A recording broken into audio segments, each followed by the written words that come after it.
रहते थे। भारी बारिश होने की वजह से उनकी फसल बर्बाद हो गई थी। वह बहुत दुखी रहते थे। अब उनके पास कोई काम नहीं था।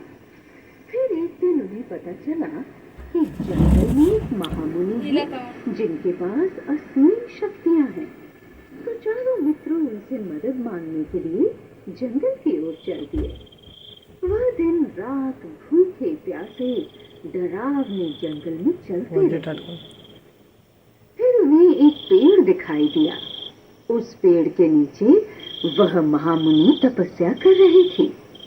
चारों मित्रों ने उन्हें प्रणाम किया और कहा, हे महामुनि, हम बहुत गरीब हैं। हमारी फसल बर्बाद हो गई है। कृपा करके हमारी मदद कीजिए। हम बहुत दूर से आए हैं। चले जाओ यहाँ से। तुमने मेरी तपस्या भंग की है। मैं तुम्हारी कोई मदद नहीं करूंगा। अगर तुम नहीं गए तो मैं तुम्हें मेरी तपस्या भंग करने के लिए श्राप दे दूंगा। हे मुनिवर, हमारी फसल बर्बाद हो गई है। हमारे पास खाने को भी पैसे नहीं हैं। कृपा करके हमारी मदद कीजिए। मुनि को उन पर तरस आ जाता है। ठीक है, तुम भले लोग लगते हो। मैं तुम्हारी मदद अवश्य करूंगा। लो, ये 4 मोती हैं। ये कोई आम मोती नहीं है। ये जादुई मोती हैं। तुम चारों इन्हें लेकर घने जंगल की ओर जाओ और जहां भी ये मोती गिरे वहीं खुदाई करना। वहां तुम्हें गड़ा हुआ खजाना मिलेगा। वो चारों मित्र एक एक मोती अपने हाथ में पकड़कर घने जंगल की ओर चल देते हैं। रास्ते में उन्हें डरावनी डरावनी आवाजें सुनाई देती हैं, परंतु वो रुकते नहीं हैं और आगे चलते जाते हैं। फिर अचानक रामू के हाथ से उसका मोती जमीन पे गिरता है। वो सब मिलकर वहां खुदाई करना शुरू कर देते हैं। थोड़ी देर खुदाई करने पर उन्हें वहां से कुछ तांबे के बर्तन मिलते हैं। रामू उन्हें देखकर खुश हो जाता है।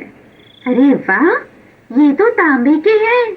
मैं इन्हें शहर में बेच जो धन मिलेगा उससे फिर से खेती कर सकता हूँ। अरे रामू, तू पागल है। ये तो तांबे के हैं। अगर चांदी के होते तो कोई फायदा होता। नहीं भाई, मैं इतने में ही खुश हूँ। मुझे और कुछ नहीं चाहिए। इतना बोलकर रामू वो सारे तांबे के बर्तनों को समेटकर वापस घर की ओर चल देता है। बाकी तीनों दोस्त अपने अपने मोती हाथों में लिए आगे चल देते हैं। फिर थोड़ी देर चलने पे शामू का मोती गिरता है। वो तीनों दोस्त फिर से खुदाई करने लगते हैं और इस बार उन्हें चांदी के बर्तन मिलते हैं। अरे वाह, देखा कालिया, तुम चांदी के बर्तनों की इच्छा कर रहे थे ना। देखो, हमें वही मिल गए। चलो, इन्हें लेकर हम सब घर चलते हैं। हम इन चांदी के बर्तनों को आपस में बांट लेंगे। किसी को भी इस डरावने जंगल में आगे नहीं जाना पड़ेगा। नहीं भाई, तुम तो मूर्ख हो। अगर ये सोने के होते तब तो कोई फायदा भी होता। मैं घर नहीं जाऊंगा। मैं भी और आगे जाऊंगा। शामू उन सारे चांदी के बर्तनों को समेटकर अपने घर की ओर चल देता है। कालिया और घनश्याम आगे जंगल की ओर चल देते हैं। फिर कुछ दूर जाने पर घनश्याम का मोती गिरता है, तो वो दोनों मिलकर खुदाई करते हैं। तब उन्हें सोने के बर्तन मिलते हैं। वो दोनों खुश हो जाते हैं। घनश्याम, अरे भाई कालिया, अच्छा हुआ हम घर नहीं गए। हमारी तो लॉटरी लग गई। हमारे हाथ तो सोना लग गया। इसे बेचकर तो हम पूरे गांव के अमीर इंसान बन जाएंगे। चलो, इसे समेटते हैं और अब घर की ओर चलते हैं। अरे मूर्ख, तू ये क्यों नहीं समझ रहा? पहले हमें तांबा मिला, फिर चांदी, अब सोना। तो जरूर आगे जाकर मेरी किस्मत में हीरे लिखे हैं। तू जा, मैं और आगे जाऊंगा। ठीक है भाई, जैसी तेरी मर्जी, मैं तो घर चला। ये बोलकर घनश्याम भी अपने घर की ओर चल देता है और कालिया अकेला उस भूतिए जंगल में आगे की ओर बढ़ता जाता है। फिर कुछ दूर चलने पर उसका मोती भी उसके हाथ से गिरता है। वो वहां खुदाई करता है। खुदाई करते करते वह बहुत बड़ा गड्ढा खोद देता है, परंतु सोने चांदी की चमक दूर दूर तक नहीं दिखाई देती। फिर अचानक उसे जोर जोर से डरावनी हंसी की आवाज सुनाई देती है।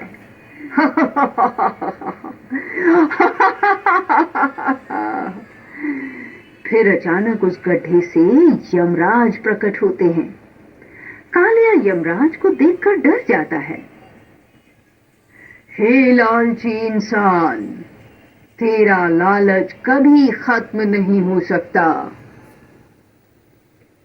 तुझे जितना मिल जाए वो भी तेरे लिए थोड़ा ही पड़ता है, और तू हमेशा और पाने की इच्छा करता है। बस अब बहुत हुआ, तेरा समय खत्म। तूने अपनी जिंदगी में हमेशा लालच ही किया है और दूसरों को भी लालच करने के लिए उकसाया है, इसलिए तेरे पापों का घड़ा भर चुका है। अब तुझे मेरे साथ चलना होगा। हे यमराज जी, मुझे माफ कर दो। मुझे मेरी गलती का एहसास हो चुका है। मैं आगे से कभी कोई लालच नहीं करूंगा। ठीक है, तुझे तेरी गलती का एहसास है, इसलिए तुझे एक और मौका देता हूं। मांग, तुझे क्या चाहिए? यमराज जी, मुझे इतनी शक्ति दो ताकि मैं कभी किसी कठिन परिस्थिति में ना घबराऊं और हर मुसीबत का डट के सामना करूं। ठीक है, तथास्तु। फिर कालिया खाली हाथ वापस अपने गांव की ओर चल देता है, जहां वो अपने दोस्तों से मिलता है। अरे भाई कालिया, क्या हुआ? तुझे हीरे नहीं मिले? तू तो हीरे की तलाश में गया था ना? उसके सारे दोस्त मिलकर उसका मजाक उड़ाते हैं। मिले हैं ना भाई, मुझे हीरे से भी ज्यादा कीमती ज्ञान की प्राप्ति हुई है, जिसका इस्तेमाल करके मैं एक दिन तुमसे भी सफल इंसान बनके दिखाऊंगा। क्योंकि तुम्हें जो धन प्राप्त हुआ है वह एक ना एक दिन तो जरूर समाप्त हो ही जाएगा। तो फिर क्या करोगे? फिर किसी मुनि के पास जाओगे मदद मांगने के लिए? मुझे जो ज्ञान की प्राप्ति हुई है उसे मुझसे कोई नहीं छीन सकता। फिर वह अपने दोस्तों को भी समझाता है कि बिना मेहनत से प्राप्त हुआ धन ज्यादा समय तक साथ नहीं रहता। उसके समझने पर उसके तीनों मित्रों को भी उनकी गलती का एहसास होता है और वो तीनों अपने अपने धन को दान में देने का निश्चय करते हैं। फिर वो अपना सारा धन गरीबों में बांट देते हैं और अपनी मेहनत और लगन से फिर से खेती करने लगते हैं और धीरे धीरे सही उनकी आर्थिक स्थिति पहले से बेहतर होने लगती है।